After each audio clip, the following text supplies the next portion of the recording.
Why, yes, the NFL playoffs are afoot, and sure, there's some playoff basketball we could do. We got to start getting ready for 2025. That's the difference here between Splash Play and everybody else. We're going to start today with our rookie previews, and it's the QBs coming up today. Is there a Jayden Daniels in this class? Is there anybody even close to it? We're going to find out here. And let's start it off, and let's get into this one. Let's take a little bit of a different angle here. Let's look at what we got right last year. Well, I guess why we got things right, why we got things wrong. And this is not the sexiest video I do. You are literally going to be looking at a color-coded spreadsheet here that tells me everything I need to know about the rookies. It's a key part of my process here. It's going to be a key part for informing how I view the rookies here using this data on the screen, all of which from Sports Info Solutions, a great data partner that I've had for a few years now since my days at Football Outsiders.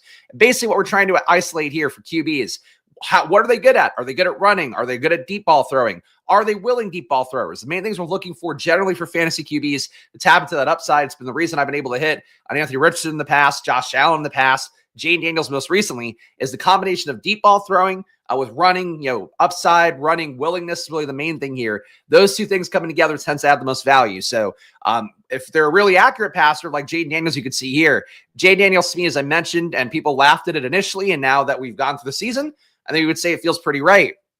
Jayden was a combo to me analytically of C.J. Stroud the year before, Anthony Richardson the year before. You could look at compare some historical numbers as well. He would grade out as a better version of Jalen Hurts, or at least comparable to him in his OU days.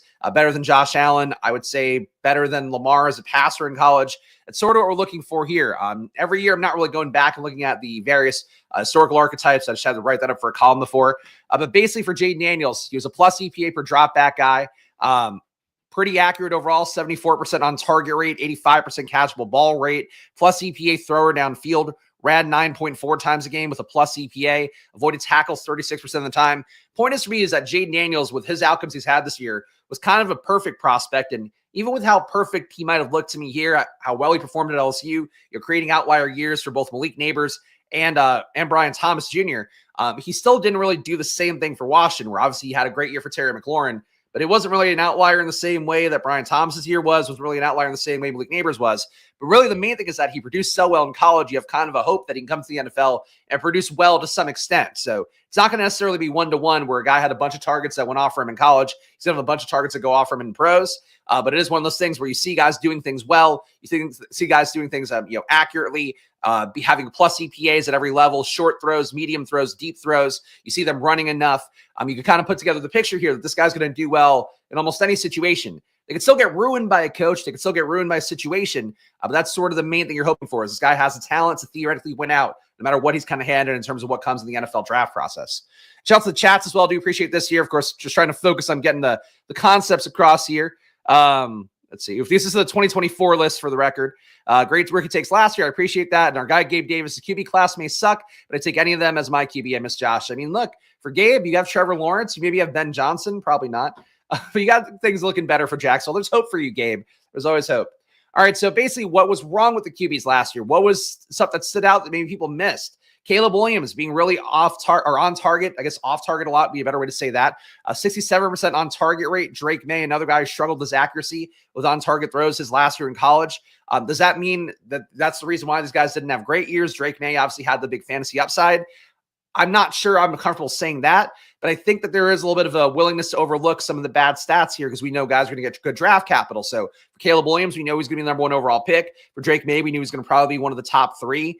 That was something here where you kind of ignore some of the stats. You just go with where they're going to go. These are last year's stats, Adam. The Carson Beck for this year is down here. Anyway, it's not, trust me, Carson Beck doesn't look as good, unfortunately. Point being is we're looking at last year's stats to kind of make the case for why this is a valuable process. The main thing, though, is that there's flaws you could see with Caleb and Drake May. There's less flaws for Jayden, less flaws for J.J. McCarthy. We didn't really see go, besides the fact he didn't play a ton of volume. Bo Nix, another guy last year. I was alone on an island talking about him being a pro-ready QB who's going to step in and be efficient. One of very few QBs I've ever seen in over any sample size have a positive EPA under pressure. We've kind of seen Bo Nix. Those skill sets portend well here. So really the main things here that you're seeing is that Bo Nix played well. He was being undersold. Michael Penix played decently, but has kind of some flaws. He didn't start until later in the year. Drake May didn't get the start initially. Obviously, that's a little bit of a Patriots thing as well. But there are flaws to the guys that didn't perform well. There were less flaws to the guys who did perform well. So, and that's something that I'm going to try to highlight here, which you can see on the screen. Let's get to the 2024 stats. Again, this is from last year, so I tried to keep it as well so I could compare guys like Cam Ward, Shedeur. I mean, really all the guys who were top of this draft class. They had numbers that were in, enough numbers to qualify last year as well. Guys like Cam Ward did not look very good in 2023, where these numbers are reflecting. Shedeur, same thing. Cam Ward, though, is taking a leap, as you're going to see on this screen. So let's go prospect by prospect here. Cam Ward's the one that I was most intrigued by. Obviously, for me, for college football, I watch USC. I watch some other stuff occasionally. I don't pay the close attention until this time of year. I have to kind of dig my heels in more and get ready to kind of give all my takes and all that, have stuff ready to go for the big board. That said, for Cam Ward, he grades out a lot better. Honestly, based off the numbers he had last year, he was actually, I think, potentially going to enter the draft, or at least he was on a lot of those mock draft things that I pull into my sheet. He didn't look that great last year. Coming to Miami has changed the situation for him. As a pocket passer, he looks like one of the most polished guys. It's also weird, too, because he strikes me as more of an athlete, and it might be because a lot of the highlights I've seen of Cam Ward or him breaking touchdown plays in the red zone, which he does do with a decent amount of frequency. He doesn't run a lot, only runs 3.2 times a game, but he does pick up 9 yards per rush, about a 0.80 EPA on those plays as well. 24% avoided tackle rate. Cam Ward seems like he would be a better rusher if he wanted to run more, but he doesn't run willingly. So that's one of the big flaws for him. That said, he's probably your best pure passer in this class. At least it's going to get decent draft capital. A lot of the mock drafts out there have Cam Ward expected to go number 1. He scrambles to pass, not run as much. That's the thing. So he runs more in the red zone, which is a good thing.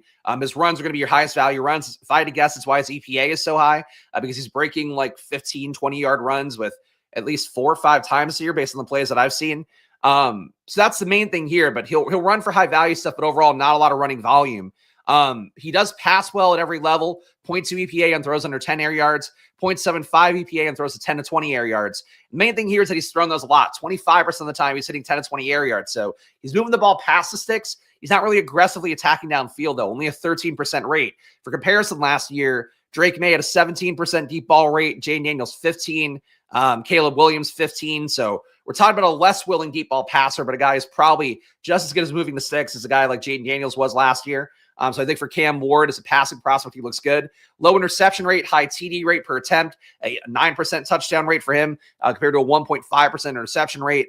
Plus EPA per pass, 0.287 EPA per pass. Plus EPA per drop back, 0.257 EPA per drop back. So that accounts for his run plays as well as some of the sacks that he'll take.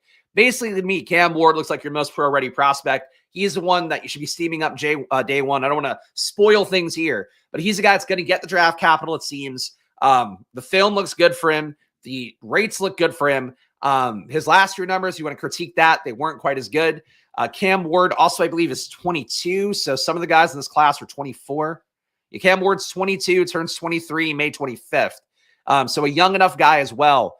I think Cam Ward is your number 1 overall pick, would be my guess right away. And obviously, I don't think it's a controversial saying. A lot of the mock drafts have him. You have some of the kind of mainstream media pushing Shedeur Sanders a little bit more.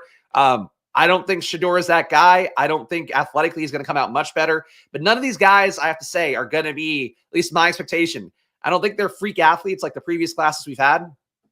It's going to be a real test, too, because after all the guys hit so hard at the combine last year, one of my pet theories is that you can kind of train guys for that combine testing more than you ever could before, because it's really odd to me that we have a lot of research on this stuff, a lot of obviously awareness of what the priorities are for getting guys to have good RAS testing. And then last year, everybody goes nuts on RAS, even guys who don't look like traditionally good athletes. Kind of surprised me. But Cam Ward, Shedeur, like all these guys, I guess besides Milroe, none of them are like elite athletes, really. So I think that's something where if they end up grading out well, my pet theory from last year will be right. If not, it's just we had a freakishly athletic class last year, and this one's not quite as much. But Cam Ward, though, again, despite whatever critiques, a little bit weak under pressure, negative 0.4 EPA, nothing you have to worry about too much. But really for Cam Ward, everything looks good. He should run more. He's good in the red zone as well, which is one thing I thought with Jayden that maybe didn't highlight enough or didn't know mattered as much. But having watched every Commanders game this year, Jayden's ability to score in the red zone is an important one. Cam Ward, when he's in the red zone, 28% touchdown rate getting into the red zone, 0.2 EPA on those plays. For comparison, last year, Jayden Daniels, 35% red zone touchdown rate. Caleb Williams, a lower 24%. Drake May a lower 18%, Bo Nix a lower 23%, Penix a high 31%. So touchdown rate in the red zone, being able to throw in those confined spaces, I do think matters a little bit more that I might have highlighted. And I think this is behind my head, so I apologize for that. What view's better? Is this view better or is this view better? I don't know. I don't think it matters that much, really. I'll stick over here. Point being for me right now, Cam Ward's your top prospect. He looks good at everything, throwing well in the red zone, throwing touchdowns in the red zone, running well when he does run. Doesn't throw enough deep balls, but does throw it past the sticks enough that I think that can kind of come out in the wash. Like Cam Ward, he's number one pick. If he goes to the Titans, no issue with it, really. Your hope is that he could be fractional Joe Burrow if he goes to the Titans, and I think he can do it.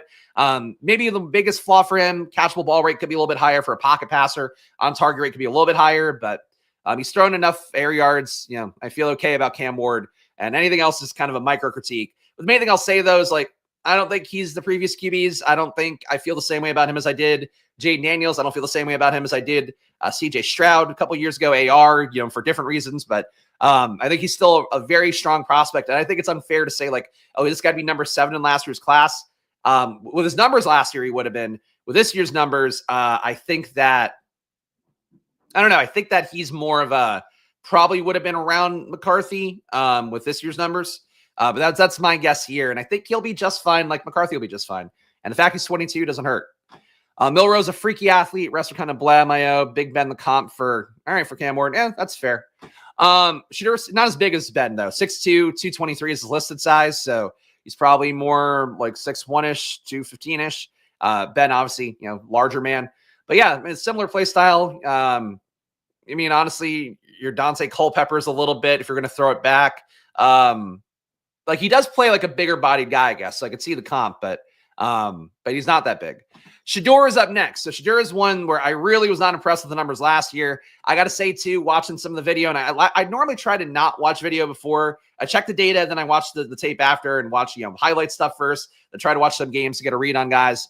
Shedeur, I'm just never impressed by, I got to say. So I'm coming in with some priors against him. I just don't think he deserves the hype that he gets nationally. Travis Hunter, I at least get. He is a receiver, grades out really well, spoiler alert. Played out wide, too, which impressed me a lot.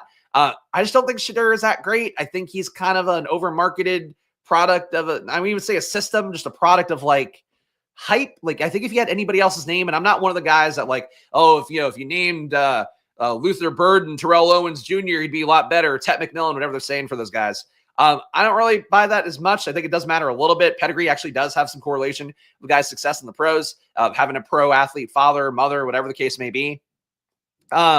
The Deion effect for sure. Yeah. Is there anything in there that measures arm strength? And for the NFL, do you weigh that in? No. It's just the overall picture. Obviously the film kind of shows that a little bit more. There's nothing in here that's going to say, the guy throws the ball, 90 miles an hour or something. That's not really what I'm looking at.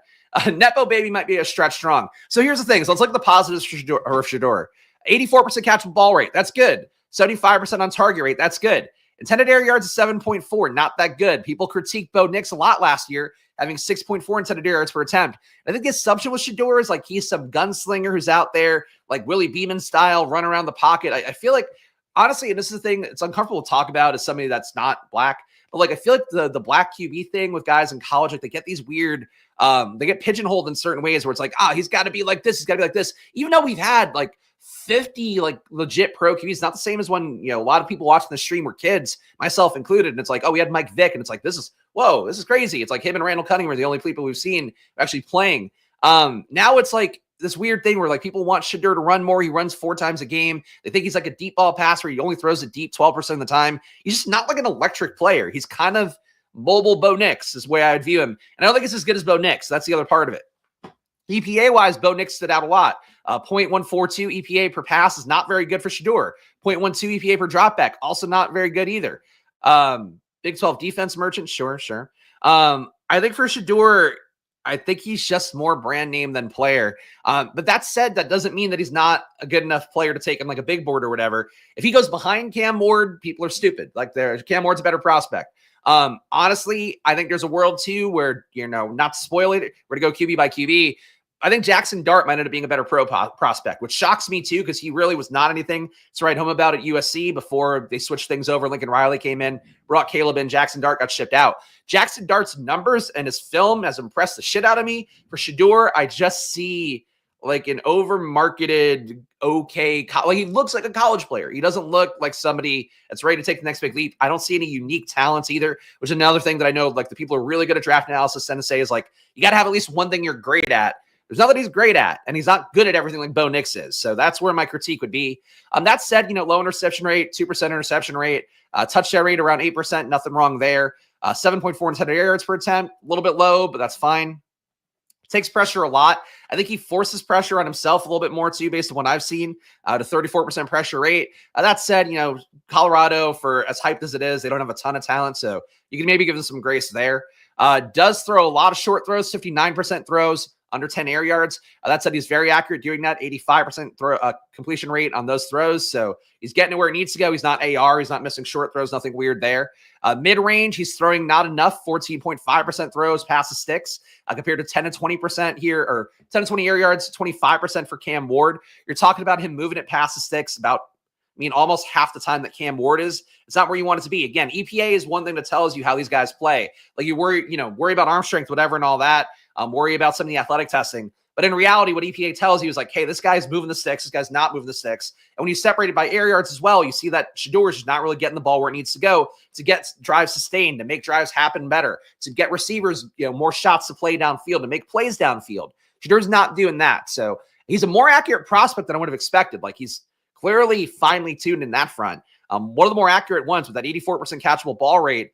He would have been behind Bo Nix. Well, he would have been behind Bo Nix, McCarthy, and Jayden in that class last year. But he would have been ahead of Caleb Williams, would have been ahead of Drake May, would have been ahead of Michael Penix. So he's got some things going for him, but that's what he is. Like very overhyped guy with some things going for him is not really where I want to be if he's going to be your first guy taken off the big board. And God forbid he gets taken 80s, 90s. Like he might get the draft capital to back it up, but I'm not sold he's more than a system QB. So where I would watch out for him, and just something you can't really do when you are talking about for some of these guys, in terms of pre-draft stuff. But like if he lands somewhere where, honestly, if he went to the Titans, I would give him a shot because I think he can get the ball out, could be at least an elevated Mason Rudolph, who we saw kind of create value for that offense, be a logical stack partner for guys. In that offense. I think he can do that. But I think if he goes somewhere, like if he goes to the Giants, I don't know you're going to get anything out of him really, because he's not really that mobile QB that they seem to want. He's not really guys going to get out of the pocket and do some stuff.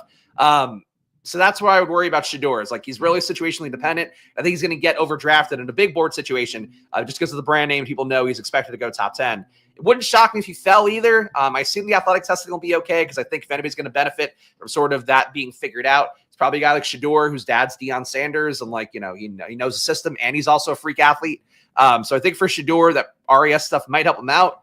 But I'm not sold. So number 2 QB, sure. I get that. Accurate, more than I would have thought, but doesn't seem to have, like with the EPA metrics, like I look at that stuff. Bo Nix to me had a head for football. Like when you can get, be advanced in terms of your EPA stuff, you're just a guy that knows how to sustain drives, do that. Bo Nix is older too. So that's one thing. But for Shedeur, I think he's better than I thought in some ways, less good than the public thinks. And I don't know how you reconcile that with what we're going to get in terms of ADPs and all that.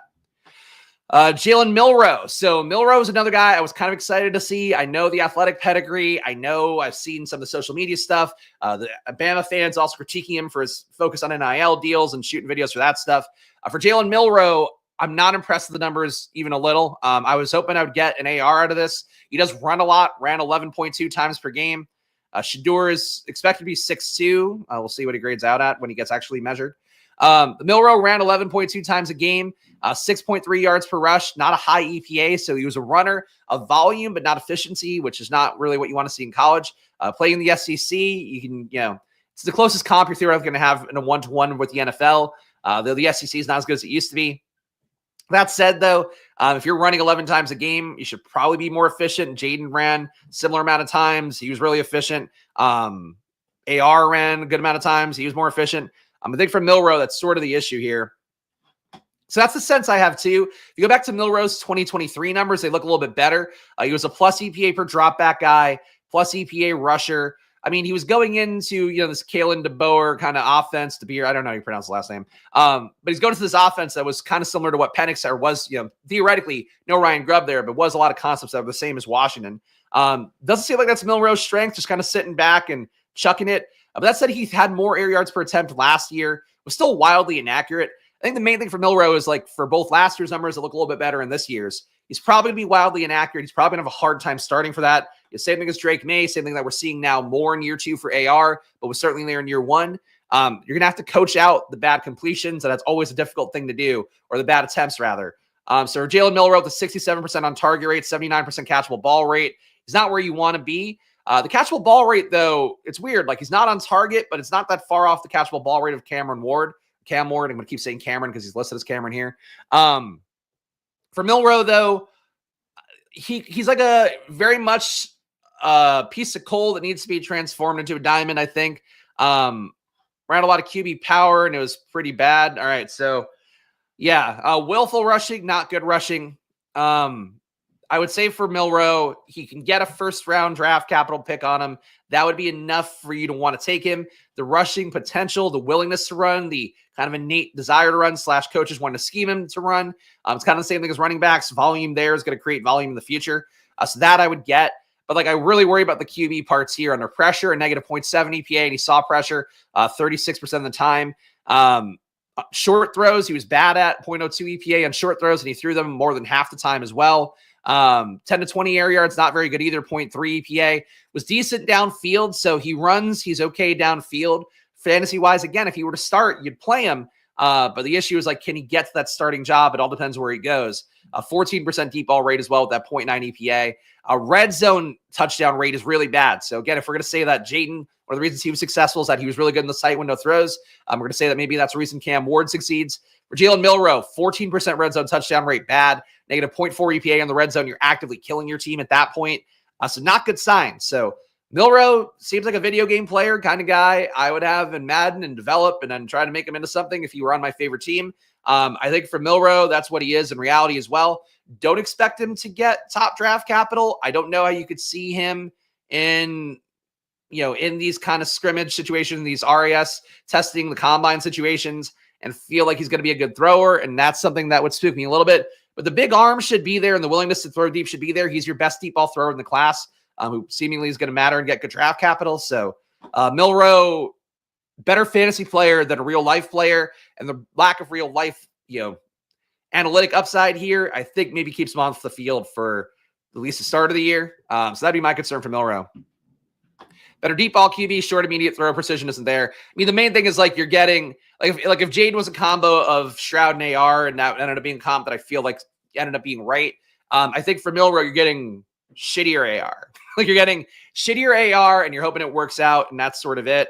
There you go. Sounds kind of like AR. I think he's shittier AR, which is okay because that could still get you a first round pick. That could still get you a shot to play this year. But I think he's another guy too, being a brand name, probably a little bit overdrafted. So we'll see what Cam Ward is. I like Cam Ward the most. If he's ahead of Shedeur and Milroe, that's fine. But I think Shedeur and Milroe, people will be a little more excited to get there. Got to remember, rookie QBs have hit at such a high rate lately too. People think that's like a skeleton key cheat code thing to get a rookie QB in. I'm not quite as sold on Shedeur, not quite as sold on Milroe.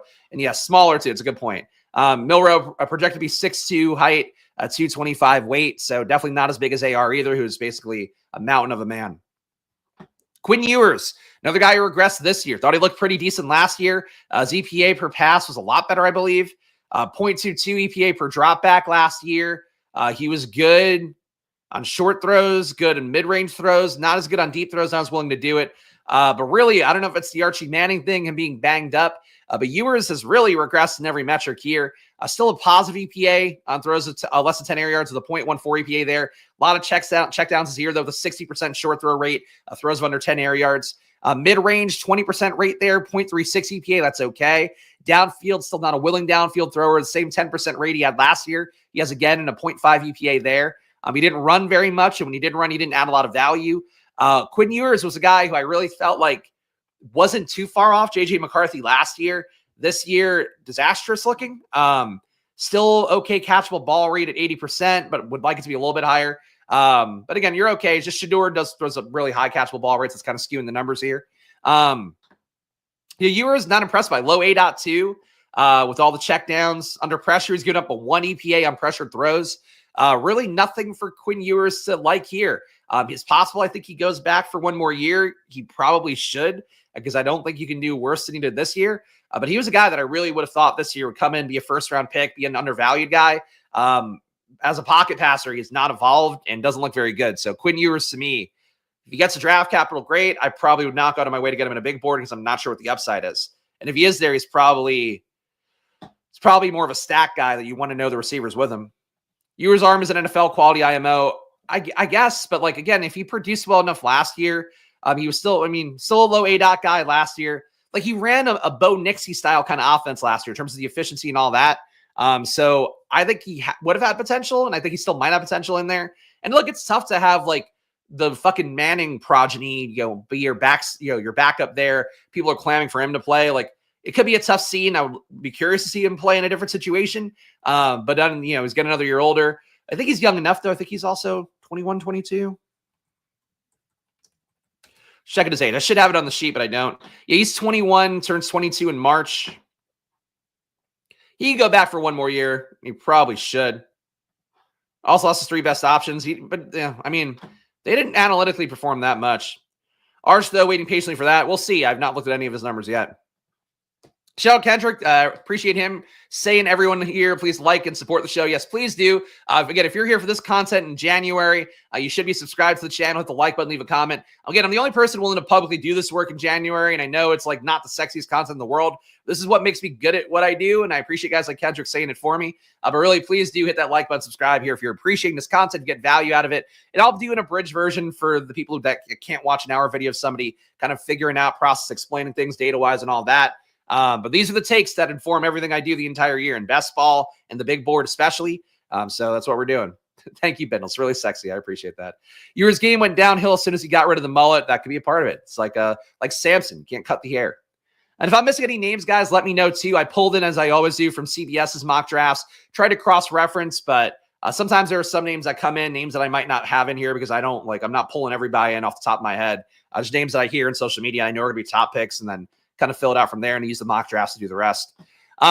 So Ewers could be better. Probably needs to go back to college. Carson Beck, another guy here. He seems like he's coming out based on the way he handled things.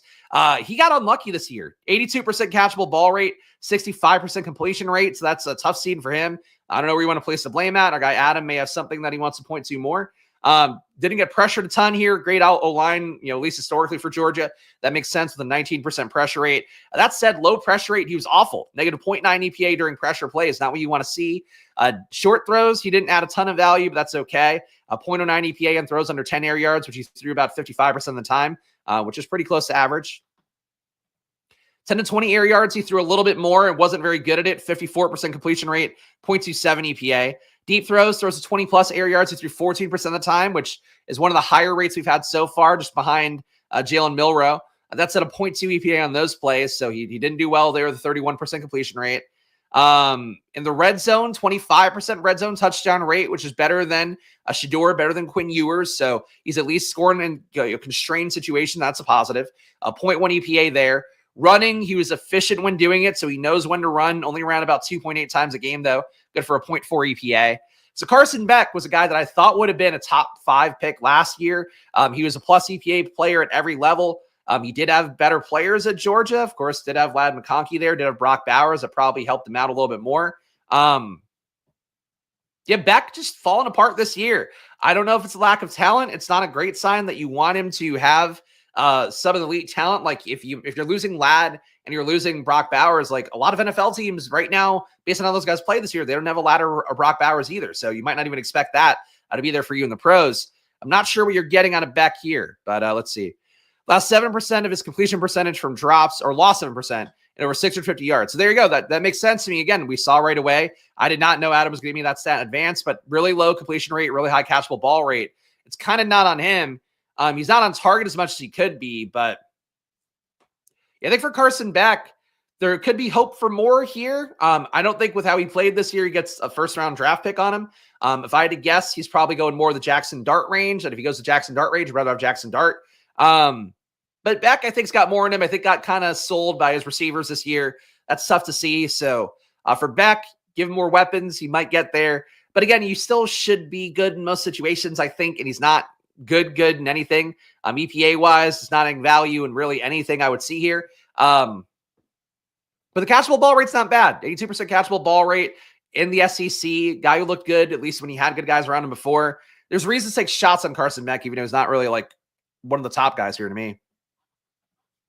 What do those NFL teams have better than what Georgia has this year? I mean, every NFL team theoretically should, because I don't think Georgia has a ton of top prospects. Adam would know better than I do, but that's it. And shout out Chunk here, easily one of my favorite shows you do each year. Unfortunately, I'm working. I'll be able to watch till later. I appreciate that, Chunk. Thanks for being here. Thanks for your support as always. Look, again, this is what it's like. It's not fun to do work in January. We just want to hop into best board draft or big board drafts and best ball drafts in general, just to kind of have some fun doing it. But this is it, man. This is what makes this channel special. Putting up a fucking Google sheet and just talking through it. And also taking your guys' feedback. We do have enough college fans in the chat generally that I get at least fact checked a little bit on some of this stuff, which helps me out. So Jaxson Dart, I'm wowed by Jaxson Dart. if I knew Jaxson Dart was going in the first round, he would be a pick that I would be caping for right now. He's not Jayden Daniels. He's not CJ Stroud. He looks phenomenal though. So 11 air yards per attempt, throwing deep, good amount. He was on target despite throwing deeper than anybody else in this class. Nobody else cresting past double digits in air yards. He's got 11, 78% on target rate when throwing deep more. 83% catchable ball rate when throwing deep more, 70%, almost 69% completion rate when throwing deep more than everybody else. That's all good stuff. The touchdown rate feels like it could be a little bit higher when he's throwing deep that much, but a 7.3% touchdown rate. No worries there. Interception rate, 1.5%. So he's as clean as Cam Ward. 0.375 EPA per pass, 0.32 EPA per drop back. Phenomenal numbers. This is really good stuff. We're talking about not that far off where Jayden Daniels was. Bo Nix last year, 0.41 EPA per drop back. JJ McCarthy, 0.34 EPA per drop back. Jayden Daniels, 0.44. Looking at the numbers, and Jaxson Dart was a top prospect coming out of high school. He might soar up the draft boards. So I'm a little bit biased here. Again, all the mocks right now have him third, fourth round, but he's got the numbers of a first round pick last year. People would have said Bo Nix last year was not a first rounder, and he got there. You have enough QB needy teams. It's not a good QB draft. I think Jaxson Dart, this is the first time we've had a white QB be what I can cape for here. Jaxson Dart, I think, is your guy. I think he's your big board guy to go to. The issue is he's going to make his stack partners better, I would guess. Film looked good as well. Was really impressed watching Jaxson Dart. He did have, it's funny too, because he had the best USC debut, I believe, of any QB ever. Still, I just remember Jaxson Dart falling apart after that and being like, man, this guy's a disappointment. And I was curious to see what Lincoln Riley would have done with him, and I think maybe he would have been a lot better. But he transferred, and he left my mind at that point. And I kind of filed him away with your JT Daniels as the guys that aren't that good. He legit grades out really well. So it's not a USC bias thing. He was not good. Easy schedule merchant, still played in the SEC. I don't know how easy it's going to get. But negative 0.25 EPA per pressure play. That's actually pretty good. Saw pressure 28% of the time, handled it well. Under 10 air yards, he's not maybe taking checkdowns enough, but still an 80% completion rate on short throws with a 0.2 EPA there. So good EPA, thrown short less, under 10 air yards, under 28% of the time. 48% of the time, excuse me. So he's throwing about 5% less than Cam Ward, 10% less short throws than Shedeur.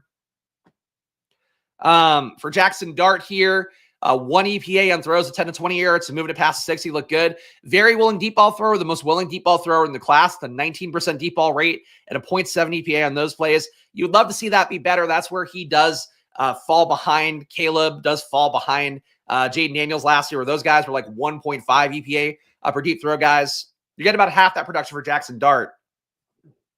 But I would say for Jaxson Dart, that's not a big enough sample size. You're talking about you want hundreds of games. Obviously, it's football. Got to do more with less, but I would not hold that to be the reason why. Could also be the coaching. I don't know. I think that seems like bias creeping in for you. That's why I'm looking at these numbers here. He's all green, which you can see on the screen. And really, again, willing deep ball thrower, didn't get the greatest results there, but was good at everything else. The results should come. The one that spooks me a little bit, again, it could be the play calling, could be whatever. Jaxson Dart was not great in the red zone scoring touchdowns, still had a positive EPA, and actually a higher EPA than Cam Ward did in the red zone. But I think the 16% touchdown rate would worry me a little bit that he just can't punch it in when you're in confined spaces. But I think for Jaxson Dart here, like, everything else looks good. He's running 7.4 times a game for a 0.3 EPA, not a high touchdown rate, but that's fine. Still avoiding tackles at a 21% clip, which is pretty good for QB. Look, you want to vocalize the concerns about, and I get Adam. It's Adam's job. Again, he's willing to say stuff, and Adam gets a lot of this college stuff right. So fully, full credit to him on that stuff. But I think when you look at the overall picture here, and you look at a guy too who was a highly touted prospect coming in, had a kind of a weird journey. He's figuring it out. He's still, I think, he's either 21 or 22. It's 21, turns 22 May 13th. I'm impressed by Jaxson Dart. I think that he is the guy to watch out for. If I were going to plant a flag for a Bo Nix of the class, one who like everybody's going to maybe not be as in on, and they're going to like go, oh, this guy's not that good. And I'll be in on him, and hopefully I'll be stick with it more throughout the year, as opposed to Bo Nix, where I got spooked by everybody being down on him in May, June, July. I think Jaxson Dart's that guy this year. So Jaxson Dart, planted the flag. I like Cam Ward more in terms of like getting the draft capital, going somewhere, being part of an offense that's going to be really willing to get him on the field week one. But Dart, I think, can steam up and can be in a similar situation to Bo Nix last year. So Dart, I like a lot. Kyle McCord. Kyle McCord is another guy. Dart benefited from great offensive scheme, but he's decent. I mean, look, having been through the Lane Kiffin ringer a lot, I would say that there's maybe not always a great offense coming from him. I know that he's probably coaching better this year. I saw Ole Miss do well. But again, taking good coaching and showing it with your results is like an important part of the process. Again, if you're talking about guys not getting hype, like Shedeur has been so much hype, you would think that Shedeur is putting up numbers like Jaxson Dart is. In reality, Jaxson Dart's putting up some of the best numbers in college, or at least the guys coming into this class. So to me, that's what matters. But your mileage may vary. Follow your hearts, guys. I put my work here, and QB, I have to say, my hit rate at QB is pretty high last 4 years. So I try to trust myself in QB more than anything else. RBs and wide receivers, we'll go 50-50. Have my reservations about him based upon where he played, average in SEC play at best. Again, that's tough competition, though. And the numbers still bear out that he did what he had to do. Just willing deep ball thrower, getting the ball past the sticks, running more than you would think at over 7 times a game. Those are all good things.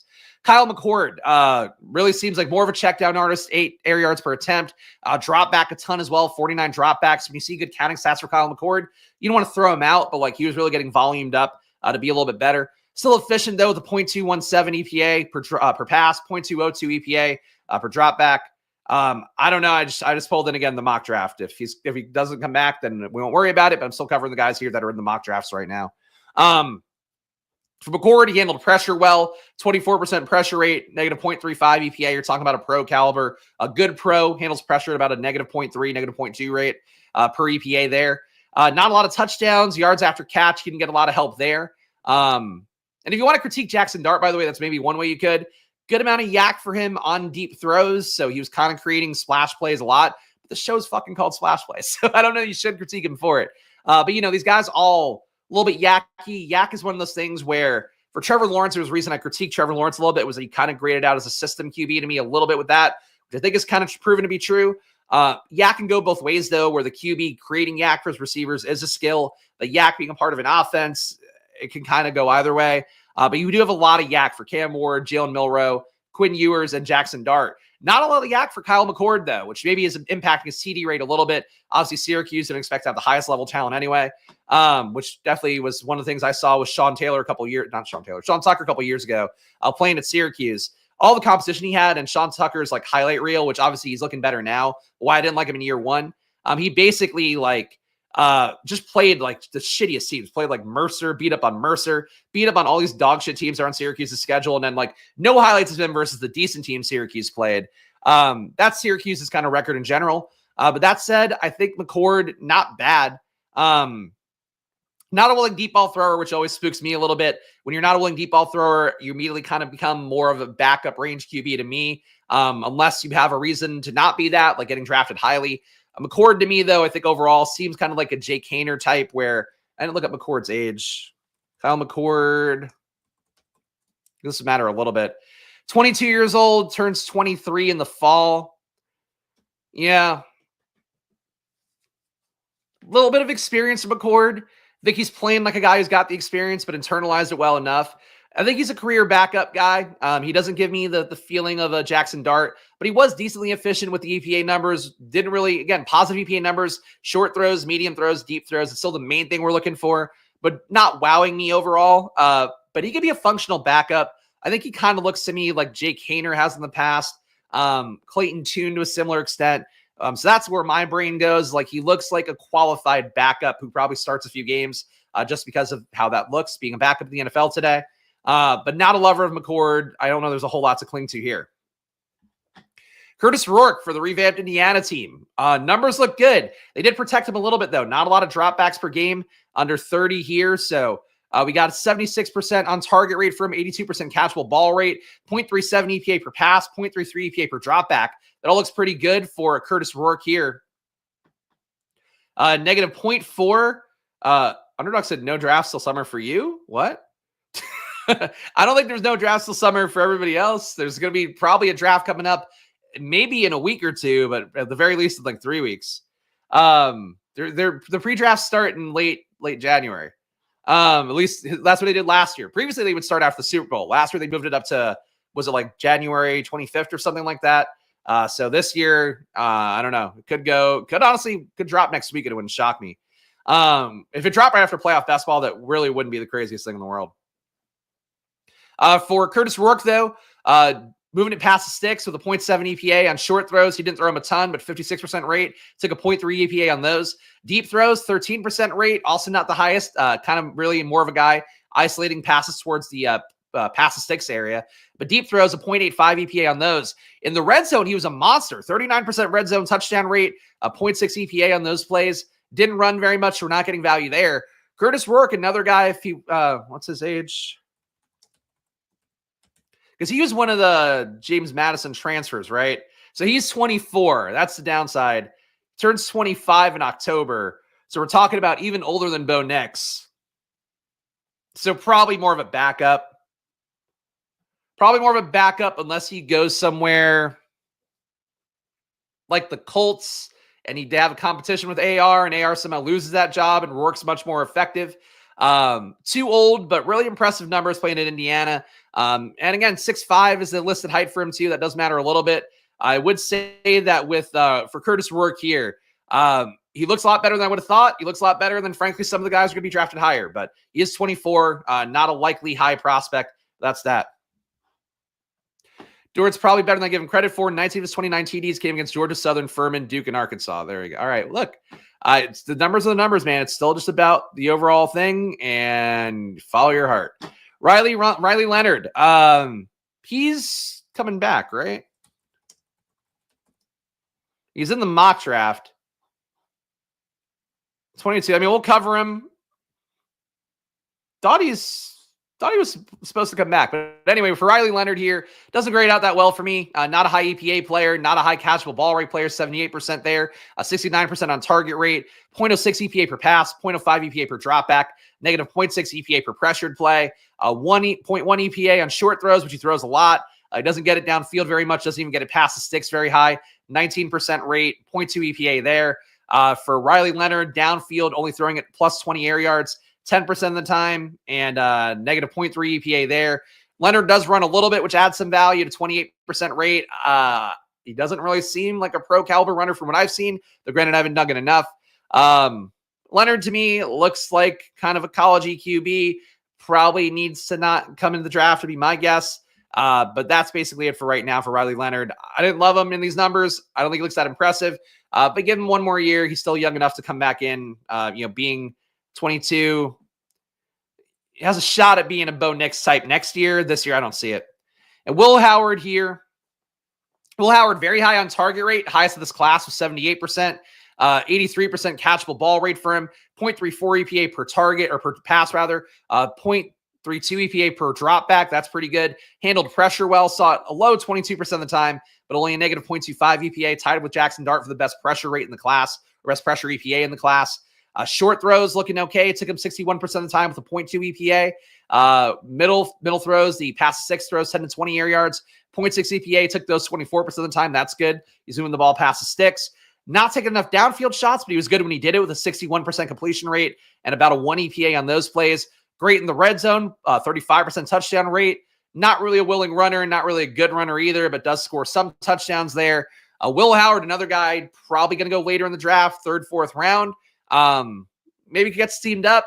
I don't see as much of a case to make for him as Jaxson Dart, but I think a decent case to be made for a guy that's probably more your prototypical pocket passer guy. I think a little bit less electric from when I've seen him. I have to watch more, though, Will Howard, if he's going to be in this class.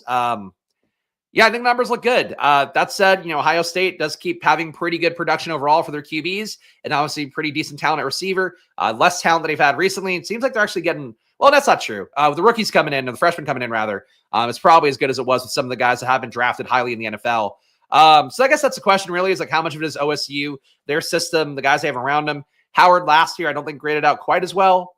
He had a .06 EPA per dropback last year. Really low on target rate, 63% on target rate, 72% catchable ball rate. I mean, yeah, like he's improved a lot. I do ask the question, like, is it OSU? Is it him? I kind of might believe more it's Ohio State because, like, you're talking about a complete turnaround from Kansas State last year. Yeah, that said, again, taking good coaching, being good with it is a skill too. So Will Howard, not dead to me, but I think screaming system a little bit more than some guys here.